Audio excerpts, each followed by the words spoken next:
business specialist.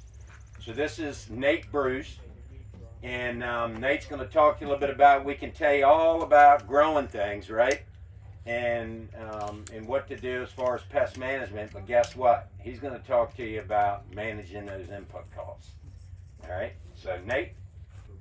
Good. All right, I know that I am holding you guys from barbecue, and my wife always tells me I speak too much, so I'm going to try not to, talk too much here, but I definitely want to try to get my point across with you guys. As Mark said, I'm new, farm business management specialist, and my program, there hasn't really been somebody in my role before, so I'm kind of building that out. But first thing I want to talk to you guys about is, grain marketing. Where were we today? Last I saw, corn was $6.30 a bushel for December, and for soybeans, it was pushing $13.50 at the November price. So we're starting to kind of come back up. Just a show of hands, I'm just curious, who locked in $7 bushel plus corn? Anybody? We have one gentleman. We have 2, 3, 4. Who honestly locked in $7 plus? Okay. I didn't know if that would change or not. I was just out in Minnesota last week for training out there, and I had a good opportunity to meet some producers out there. And they were all grain producers, and a couple of them had sold 70% of their crop for the season. They hit those high prices and just went with it. The other gentleman, he had some storages. He sold 30% of his crop. So I definitely want to try to work with producers here and help you guys out with the grain marketing, try to give you guys some good information. So I'll be putting out a monthly column in the weekly crop update, talk to you guys about what's happening in the markets, kind of give you some feedback so that you could kind of make a good decision as far as your operation goes.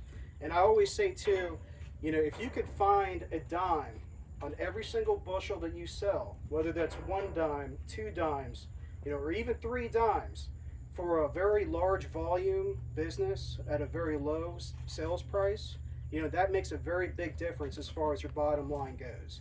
So just think about that every year as you're designing your, thinking about, marketing your grains.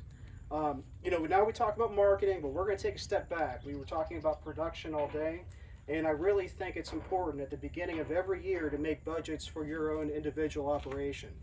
And it just so happens, I wanted to bring some examples of some budgets. So I have some sorghum Sudan budgets. I didn't choose being out in front of here today, but that was what was on my desk. So I'm going to pass these around, and if you want it, you can have it. If not, that's fine. But if you have, if you're growing any kind of crop, whatever it might be, extension, we publish different budgets from all different land-grant universities. So if you want a corn budget or soybean budget, you want to see what kind of research is going behind and making these budgets to see how your operation matches, feel free to reach out to me. I can get you that budget for the year. Actually, University of Maryland does a fantastic job at making row crop budgets. They have a really good corn and soybean one. This year I did processing vegetables. I'll be doing fresh market vegetables this upcoming season.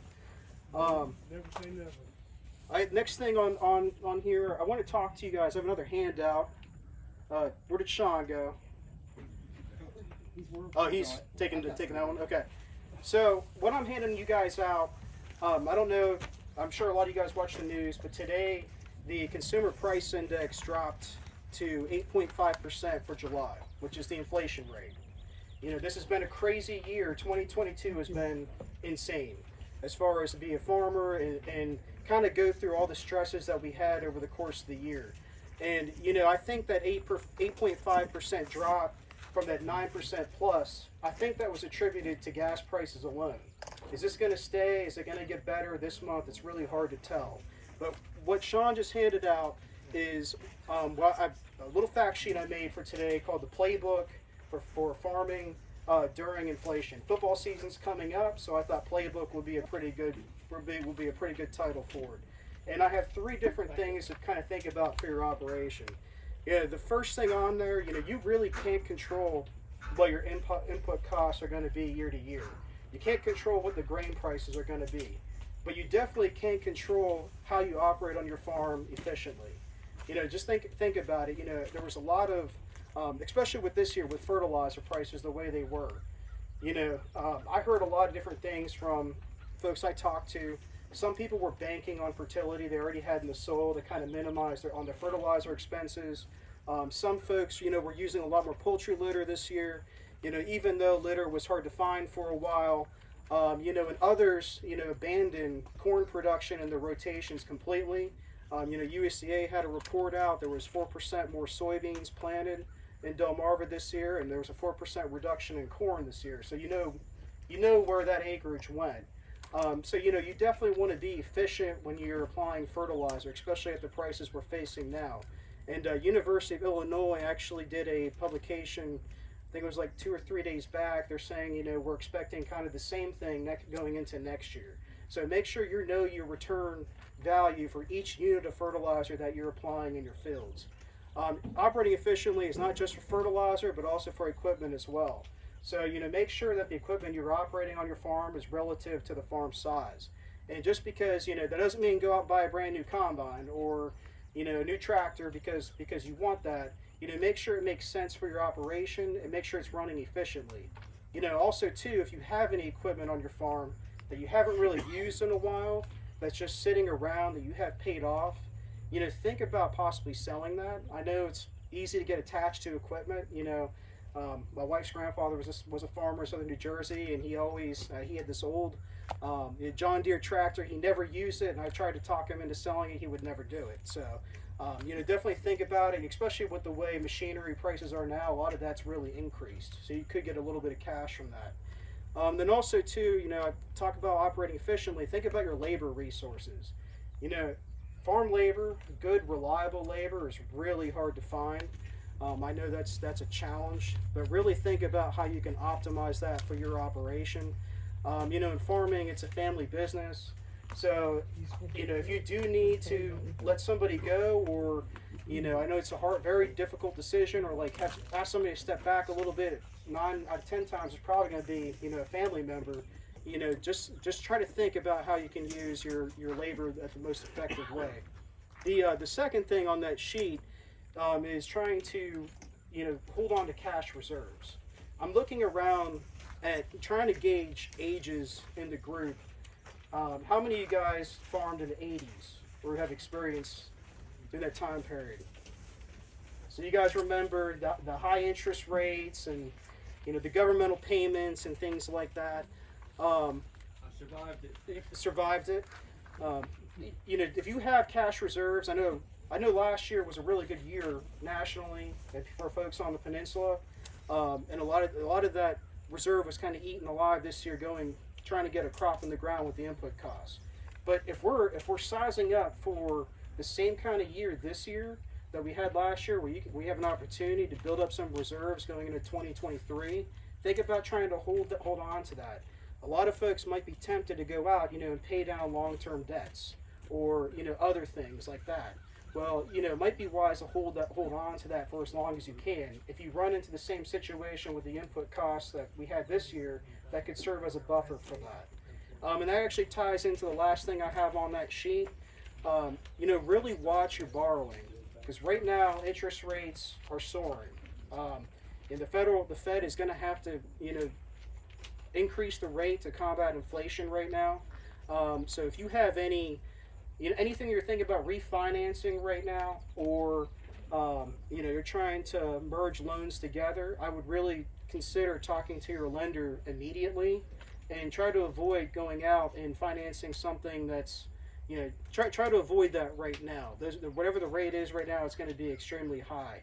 And also at the same time, I wouldn't pay down anything that you have right now, because that rate that you currently have is lower than anything you're gonna have in the future. So let your money work for you. Don't pay too much on interest. And that's just a little spiel on that sheet. The 80s were a very tough time, but it did teach us some lessons. I know right now what we're facing is very different than the 80s. There's a lot of different factors, with COVID and trade and just shortages and things like that. But we could definitely take the lessons we learned to be successful now. I have a sheet. I don't know if has everything been passed out? Yep. Everything but the survey. Okay. I just did the survey. So kind of talk about farm financial management. You guys all have a sheet that's called it's a computer analysis program called FinPack. It's something I intend to offer to anybody in the area. It's a farm financial analysis tool. So, if you need to get your, balance sheets for your CPAs, your accountants, your lenders, you need to prove solvency. You want to look at, your cash flow statements, all that stuff. I can work with you, take your information and put it into the program, and I can print that out for you, and you can be on your merry way, and they'll be happy. I can also make FSA forms with that. But what I really like about that tool is, I go back to the 4% increase in soybeans, the 4% decrease in corn. If you're one of those people that did that this year and you were thinking about it, if I have your cost of production, your balance sheets, everything in FinPack, I can go ahead and take a look at it, and I can print it out and give you a good idea of how it'll impact your operation. So I'm more than willing to sit down with you guys. It's a one-on-one basis. A lot of times, you don't really, you have a production information. You're not afraid to raise your hand and ask a question. A lot of times farm business management is very personal. So, I have cards with me. If you're interested in that, I can hand that out. And then the last thing I have for you guys is a survey. And it's the easiest survey you'll ever take in your life. It's only one question with 4 answers. And what I'm really interested in is, what are the biggest pressures that you guys face for farmland in Delaware? I have a guess that it's probably development, but I might be wrong. So I don't know if I want you guys to prove me wrong or not, but I'm just curious to see what the answer is. So if you guys don't mind filling that out, that would be awesome. And that's all I have for you guys. Let's go eat some barbecue.